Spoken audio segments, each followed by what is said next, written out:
बिस्मिल्लाहिर्रहमानिर्रहीम। अस्सलाम वालेकुम डियर स्टूडेंट्स। आज की वीडियो में मैं आपसे फाइनल अकाउंट का क्वेश्चन नंबर 10 डिस्कस करने जा रहा हूँ।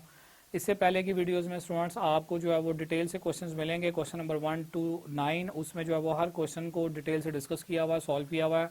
जो स्टूडेंट्स अभी ज्वाइन कर रहे हैं या इस चैप्टर की जो फर्स्ट वीडियो देखने लगे हैं उन्हें मैं ये कहूँगा कि पहले जो है ना वो आप बेसिक की वीडियो देखें, ताकि आपको अंदाज़ा हो कि इस चैप्टर के अंदर हमने जो है वो क्वेश्चंस को सॉल्व कैसे करना है।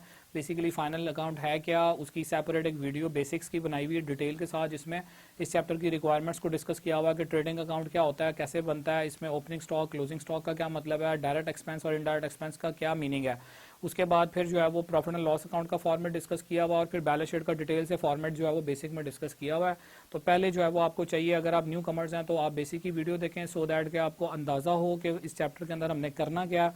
और उसके बाद जब आप क्वेश्चंस पर आएंगे तो इंशाल्लाह ताला आपको क्वेश्चंस की समझ आ रही होगी, आपको क्वेश्चंस आसान लगेंगे। तो चलिए शुरू करते हैं जी। आज मैं उन स्टूडेंट्स के लिए जो है वो डेफिनेटली यही चीज़ अज्यूम करके मैं शुरू कर रहा हूँ कि आपको जो है वो पहले आता है। मेरी पिछली वीडियोस देख रहे हैं तो डेफिनेटली अगर आप पिछली वीडियोस देखकर सॉल्व कर रहे होंगे तो आपको इन क्वेश्चंस को समझने में कोई मसला नहीं आ रहा होगा। तो क्वेश्चन नंबर 10 जो है वो मैं शुरू करने लगा हूँ जी। मेरे पास है पेज नंबर 336 और इस क्वेश्चन की जो स्टेटमेंट है उसमें टॉप पर लिखा हुआ है कि prepare a trading and profit and loss account for the year 30th June 2015 and a balance sheet as at that date. ठीक है, तो आपने यहाँ पर 30th जून की जो है वो बैलेंस शीट आपने ड्रॉ करनी है और 30th जून तक का ही जो है वो डाटा आप जो है वो देखेंगे। तो 2015 और यहाँ पर ये मैंने फॉर्मेट ड्रॉ किया हुआ पहले से। आप जो है वो 30th जून तक का जो रिकॉर्ड है उसको मेंटेन करते हुए उसका trading profit and loss account और बैलेंस शीट बनाएंगे। तो देखिएगा ज़रा क्वेश्चन नंबर 10 की आइटम्स मैं पढ़ रहा हूँ। सेल्स आपको पता है ट्रेडिंग में आती है, sales return trading, purchases trading का आइटम है, परचेजेस रिटर्न ट्रेडिंग में आएगी। फ्यूल एंड पावर जो है वो आपका डायरेक्ट एक्सपेंस होता है। ये ट्रेडिंग की लिस्ट में मैंने बेसिक की वीडियो में लिखवाया हुआ, वहाँ पर आपको ये मिलेगा। Salaries profit and loss account, cash जो है वो सैलरीज जो है पीएलएस में आएगी यानी प्रॉफिट एंड लॉस में। कैश एसेट है बैलेंस शीट, डेटर्स एसेट है बैलेंस शीट, फर्नीचर एसेट है बैलेंस शीट, क्रेडिटर लाइबिलिटी है बैलेंस शीट, कैपिटल भी बैलेंस शीट में जाएगा। उसके बाद रेंट आपका एक्सपेंस है पीएलएस में जाएगा और कमीशन के साथ कुछ भी नहीं दिया हुआ। तो आप देखेंगे पिछले क्वेश्चन में भी कमीशन का पॉइंट था, यहाँ पर भी है। कमीशन अगर डेबिट साइड पर होगा ना तो वो एक्सपेंस होगा, कमीशन आपने किसी को दिया होगा तो आपको वो डेबिट साइड पे देगा। अगर कमीशन की अमाउंट जो क्रेडिट साइड पर लिखी होती तो वो इनकम होती, तो आपने ऐसी सूरत में पीएलएस अकाउंट की क्रेडिट साइड पर लिखना था। पिछले क्वेश्चन में कमीशन इनकम थी, क्रेडिट साइड पर अमाउंट दी हुई थी। इस क्वेश्चन में कमीशन डेबिट साइड पर दिया हुआ है, तो इट मीन ये एक्सपेंस है। बॉक्स के बाहर अगर हम देखें तो क्लोजिंग स्टॉक उसने एंड पे दिया हुआ है। क्लोजिंग स्टॉक के आपको पता है दो इफेक्ट्स होते हैं, एक तरफ ट्रेडिंग अकाउंट की क्रेडिट साइड पे लिखते हैं और बैलेंस शीट में हम इसको करंट एसेट बनाते हैं, क्योंकि नेक्स्ट ईयर जाकर सेल होना होता है, इस साल नहीं बिका होता, तो इसलिए हमारा एसेट बन जाता है और बेनिफिट देता है फ्यूचर में। तो हम अगर आइटम्स को यहाँ पर प्लेस करें तो सबसे पहले क्वेश्चन में गिवन है जी सेल्स की वैल्यू। इसको जो है वो मैं लिखने लगा हूँ। सेल्स की वैल्यू है 37500 से, इसमें से मैंने लेस करना है सेल्स रिटर्न को। तो सेल्स रिटर्न की वैल्यू साथ ही गिवन है 1540 से। उसके बाद नेक्स्ट आइटम है जी परचेजेस की। तो परचेजेस को लिखते हैं यहाँ पर 33250। इसमें से मैंने माइनस करना है परचेजेस रिटर्न की वैल्यू को, जो कि नेक्स्ट आइटम ही है क्वेश्चन की, जो कि 1750 रुपये से है और वो 1750 से ये लिखा। उसके बाद फिर आपका डायरेक्ट एक्सपेंस आ रहा है फ्यूल एंड पावर के नाम से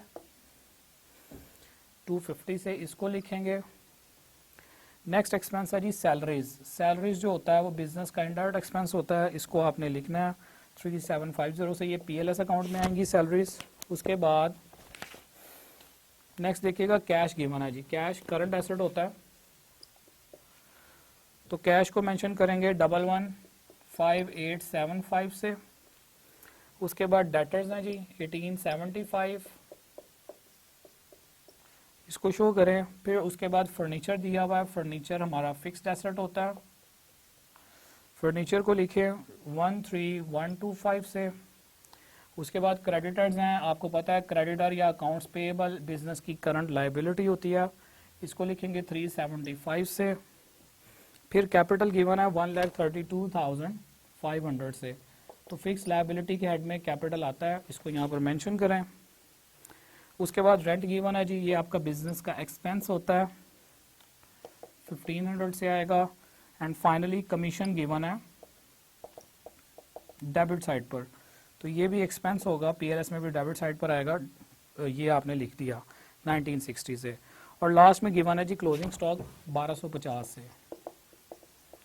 तो क्लोजिंग स्टॉक ट्रेडिंग की क्रेडिट साइड पर भी शो करेंगे और यही क्लोजिंग स्टॉक जो है बैलेंस शीट में एसेट साइड पर भी आएगा। ठीक है जी, तो ये आपकी वैल्यूज़ थी। आपने अब नेक्स्ट स्टेप में जो है वो करना क्या होता है, इन सारी वैल्यूज़ का हम लोग टोटल करते हैं।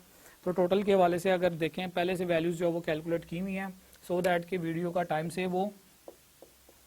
तो राइट साइड पर अगर हम सेल्स का टोटल करें तो आएगा वो 35960 से, इसमें से जब आप इसको माइनस करते हो तो ये वैल्यू आती है। और परचेजेस का जो नेट बैलेंस आएगा वो आएगा 30,500 से, जब आप परचेज में से परचेज रिटर्न को माइनस करेंगे तो। ठीक है, और उसके बाद जब आप राइट साइड का टोटल करेंगे तो ये आएगा 37120 से। इस राइट साइड में से आपने ये दोनों वैल्यूज़ जो है माइनस करनी है। 37120 इक्वल करने के लिए यहाँ पर भी यही लिखेंगे और माइनस करने के बाद जो वैल्यू आएगी that is called gross profit carried down.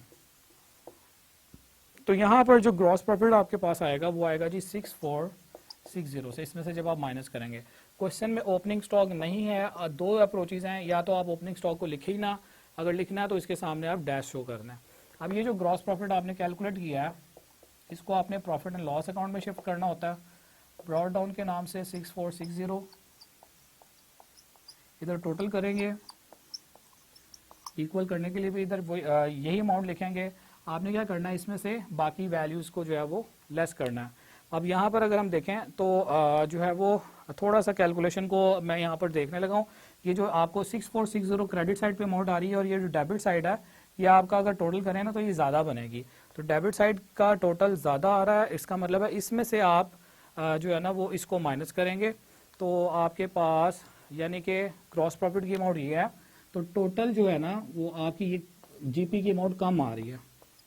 तो यहाँ पर आप जब आप इसका टोटल करेंगे तो इन तीनों का टोटल आएगा 7210।